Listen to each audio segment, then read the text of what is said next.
Pup sighed loudly as a pink and red checked bra was tossed from beneath the squirming mound of blanket and landed at his feet. "Okay," he said, kicking the bra away from where its strap had looped around the toe of his Nike. "I'm leaving." "Wait!" Izzy's flushed face, framed by a pile of tousled hair, emerged. Her naked shoulders were dusted in a constellation of pale freckles. "Just give us 10 more minutes. Please?" "No." Pup shook his head, averting his eyes from her bare shoulders. "This is gross. And anyway, I should already be in bed by now. I have to be up super early tomorrow." Brody's head emerged now, also flushed and tousled. "With those artsy chicks, right?" "Yeah." "You trying to hit any of that? That girl Maya Ulrich was in my French class last year. She's hot, bro." "Hey!" Izzy smacked his arm, but not nearly hard enough, in Pup's opinion. "What?" Brody said innocently. "I didn't mean she was as hot as you, Iz." He leaned over to start kissing her again. "Anyway," Pup interrupted, "I'm not trying to hit anything. I'm just taking some pictures with them so I don't fail art."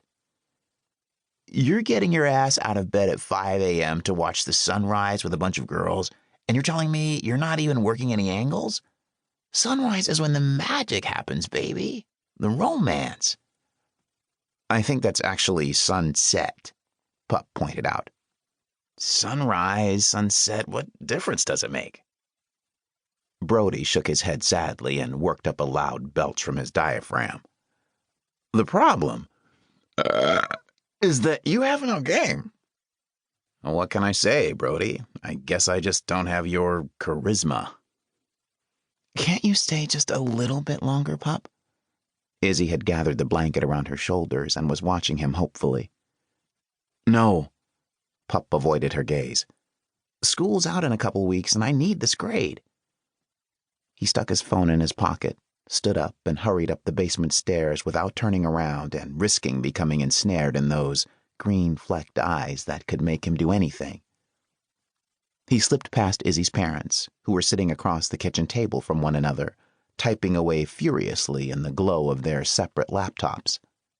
Pup wondered whether the Douglases had seen any specials on the Today Show about the negative effect of workaholic parents on their teenage children, but thought it best not to ask.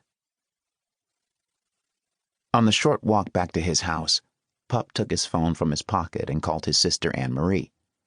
It was almost midnight, but he knew she'd pick up. Anne-Marie always answered Pup's calls, even if she was at work, even if she was out with Sal, even if she was in bed and half asleep. In big families like the Flanagans, everyone pretends like they all love each other equally, but of course that isn't true. Pup loved Anne-Marie the best, and he liked to think that she felt the same way. "How bad was it?" she said, picking up on the second ring. Pup could hear papers being shuffled around in the background. "Are you still at work?" "I'm always at work these days," she said. "Do you have any idea how much flower arrangements cost?" Anne-Marie was getting married in the fall, and Pup, after having been a ring bearer about 8,000 times, was finally moving up in the world. He'd been promoted to groomsman. Sal, Anne-Marie's fiancé, was cool and all, but Pup still worried that after they got married, things would change between him and his sister. And then what? Each of the 8 siblings in the Flanagan family had his or her role, and each role had its complementary partner. Patrick was the saint and Luke the sinner. Mary, the practical-minded, no-nonsense paramedic, and Janine, the highlighted, manicured former sorority girl, and Elizabeth and Noreen, who were both too good-looking to understand the struggles of normal people. Though there were 13 years between them, Pup and Anne-Marie were the 2 Flanagan children who no one really knew what to do with. Pup was the quiet afterthought of a sibling, 7 years younger than the next youngest child. And even though Anne-Marie was a successful corporate lawyer, she was also covered in tattoos and had renounced organized religion before she'd even graduated high school.